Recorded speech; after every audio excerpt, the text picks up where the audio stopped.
Leo ndio mchezo wa marudiano kati ya Simba Sports Club dhidi ya FC Stellenbosch pale Afrika Kusini katika jiji la Durban. Sisi kama Mjini Farm tumefika katika eneo la Forodhani ili pia kusikiliza mitazamo ya watu mbalimbali, especially mashabiki na wadau wa mpira waweze kutuambia kwa nafasi zao, kwa mitazamo yao binafsi. Wanafikiri leo Simba atakuwa na mchezo wa aina gani, lakini pia wanatarajia matokeo ya aina gani kutoka kwa Simba Sports Club. Tupo katika eneo la Forodhani. Mimi ni Sultan Khalifa, nyuma ya kamera niko na Mabruk Twaha. Kwa majina anaitwa Mabruk Twaha Suleiman.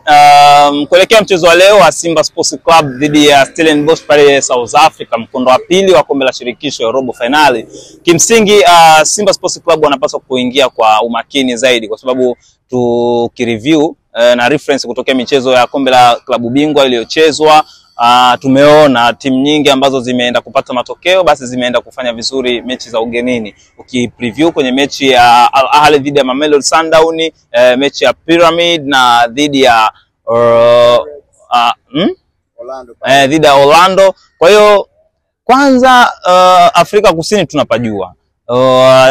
Jambo zuri ni kwamba Simba Sports Club kwenye hii hatua hii anacheza na timu ambayo inatoka kwenye Sub-Saharan African countries. Ni kimsingi timu hizi zinafanana na hali ya hewa ni nzuri, ambayo hali ya hewa ambayo ameiacha Tanzania ni hali ya hewa ambayo pia ataenda kuikuta South Africa, kwa sababu tunazungumzia hizi ni nchi ambazo ziko kwenye ukanda ule wa jangwa la Sahara. Sasa kimsingi pia hiyo itawapa favor Simba Sports Club kuhakikisha kwamba wanapata matokeo, lakini pia Mwalimu Fadlu anapaswa kuhakikisha anaandaa mpango thabiti ambao Stellenbosch hawataweza kuungamua kirahisi. Wako na advantage ya goli moja ambalo walilipata kwenye uwanja wa Amani. Kwa hiyo hii peke yake inapaswa kuwapa advantage kuona kwamba yes, we can do at this highest level. Sasa Mwalimu Fadlu kwenye selection nzuri kuhakikisha kwamba anapata squad, mpango mzuri ambao utahakikisha unamsaidia kupata matokeo kwenye huu mchezo wa leo, lakini pia selection ya wachezaji.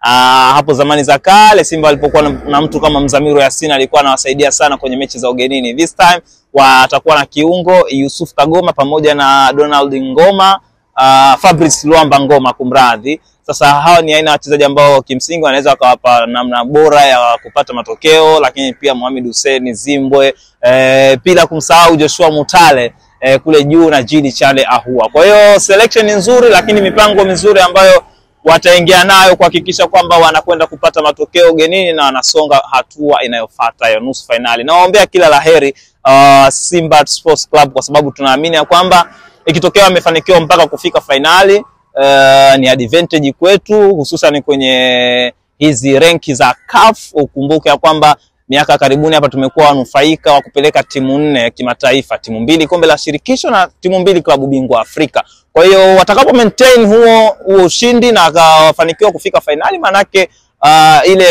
ile rank yetu itaendelea kuwepo pale pale na itatupa guts za kusema okay, hii ni ligi nambari 5 kwa ubora barani Afrika. Hayo ndo maoni yangu. Mimi nawaombea kila laheri Simba Sports Club kuelekea mchezo wa leo. Kwa majina anaitwa Kevin Malimali.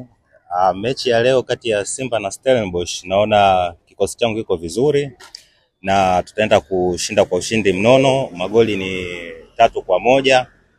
Kapombe ni beki lakini lazima atupie kama kawaida yake. Ateba akiwekwa kama kawaida, Mkwala kama kawaida. Kwa hiyo mimi sina shaka kabisa Wasauzi lazima wakae. Ni hayo. Ni kipi ambacho kinakupa nguvu ya kusema kwamba leo na lazima ushinde 3-1? Wasauzi hawana mbinu. Ukiangalia kikosi chao hawana wachezaji ambao wana upekee wenye vipaji, lakini wale wanacheza sana kwa kufuatisha mbinu za mwalimu. Lakini ukiangalia kwenye kikosi changu kuna wachezaji mmoja kama Mkwala ana skills zake binafsi, kuna Mutale ana skills zake binafsi, kuna Kapombe ni beki lakini anajituma sana, Shabalala kama kawaida kwenye flanks zile kama left back anajua sana kufunguka na kutoa cross. Kwa hiyo mimi najiamini hata leo asipopata kama last time tulivyokuwa tumekasirika sisi mashabiki, na uhakika magoli tutapata sehemu nyingine. Kupreview mechi iliyopita ambayo ilichezwa hapa visiwani Zanzibar kwenye uwanja wa Amani, unahisi leo Mwalimu Fadlu anapaswa aende na kikosi gani kuhakikisha mnapata matokeo kule Afrika Kusini? Kikosi ni kile lakini mimi ningependa kama angekuwa ananisikia angewahi kufanya sabu. kwa sababu wachezaji wanaonekana ikifika dakika za 70 wanachoka sana. Kwa hiyo lakini inaeleweka kwa sababu pia ndo kikosi kipya, alafu bado hawajapata intensity ya kutosha kikosi. Kwa hiyo bado kwenye kujenga timu tunahitaji kuwavumilia, lakini kocha naye aweze kufanya sub mapema ili ile nguvu tusiishiwe sana, afu timu pinzani ikabaki inatutawala kwa muda mrefu kama tulivyokuwa last time. Kuna hali za atmosphere ugenini. South Africa tumekuwa kuna Watanzania walio wengi pia wanaishi kule na wanafanya kazi. Unawaambia neno gani kuelekea mchezo wa leo ili mradi tu Simba isijihisi kama vile iko ugenini na kujihisi nyumbani? Kwanza ndugu mwanahabari, South Africa isikutishe sana kwa sababu pale Durban Watanzania wako wengi sana, hali ya hewa haitofautiana na Dar es Salaam au hapa ya Zanzibar.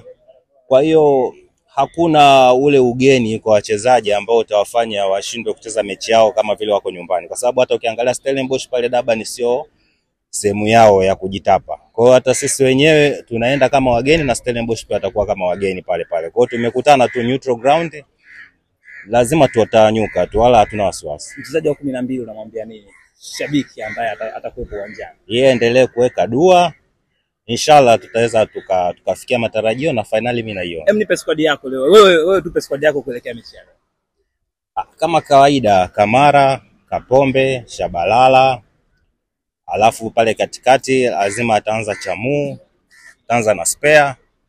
Pale ni Ngoma pamoja na Kagoma, alafu kuna Kibu na Mpanzu, alafu Awa pamoja na Mutale. Majina naitwa Halifa Nasol. Japokuwa mimi ni mshabiki wa upande wa pili, ni mwananchi, lakini ni mpenda michezo.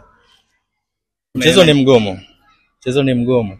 Wale jamaa ukiwaangalia kwa haraka unaweza kuona kama ni timu rahisi sana ambayo Simba anaweza akaweza akaiattack vizuri na akapata matokeo kwa haraka. Lakini ni timu ambao ni jamaa ambao wanaweza kuwa wavumilivu. Ni timu ambayo inaweza kukaa nyuma vizuri ikakaba na ikaattack kwa muda ambao wamekupokonya mpira na wakoja kwa kushambulia kwa muda huo. Kipindi ambacho Simba muda huo anaweza kwa hapo mbele na wao wameenda kushambulia. Hicho ndio kitu ambacho kwa upande wangu nakiogopa sana kwa upande wa Simba. Ni timu ambayo ina uhimilivu yani. Ukienda kuishambulia sio kama ulivyoenda kuishambulia na hiyo itakuwa imekaa tu kwamba unaishambulia basi na hiyo imetulia. Ikipokonya mpira ina uwezo wa kuja kushambulia. Kwa hiyo Simba wana kibarua kikubwa cha kwenda kufanya ili wasiguswe goli lolote. Maana wakiguswa wakifungwa goli hata moja ikiwa itasoma moja itakuwa imeleva. Kwa uelewa wako na wachezaji wa Simba na ukipreview mechi ambayo Simba alicheza hapa kwenye uwanja wa Amani visiwani Zanzibar, unahisi ni aina ya wachezaji gani ambao wanapaswa kuanza kwenye mchezo leo kuhakikisha Simba anapata matokeo mazuri? Kwa kikosi kilichoanza hapa Amani hakikuwa kibaya. Kikosi kilikuwa vizuri na kilikuwa kinacheza vizuri. Mwalimu nadhani atuenda tofauti na kile kikosi. Atakana kikosi kile. Labda baada ya muda ndo kuna mabadiliko ambayo hata aliyafanya katika kikosi kile cha kwanza. Lakini kikosi kile ambacho alianza nacho na atakuwa aende nacho vile. Sidhani kama anastahili kubadilisha. Kilikuwa ni vizuri. Kipo vizuri. Sema tu kuna mapungufu ambayo anatakiwa yafanyie kazi. Simba wanatengeneza nafasi nyingi sana lakini kuzitumia na kwa tatizo. Nafasi nyingi walitengeneza hapa, kama wangezitumia ipasavyo maana walikuwa wanaondoka na matokeo hapa. Kitu ambacho atakuwa akifanyia kazi vizuri sana ili waweze kutatua hilo tatizo. Na kama kipindi cha kwanza watafanikiwa kuscore goal la kama ni moja au mawili basi mechi watakuwa wameimaliza kabisa.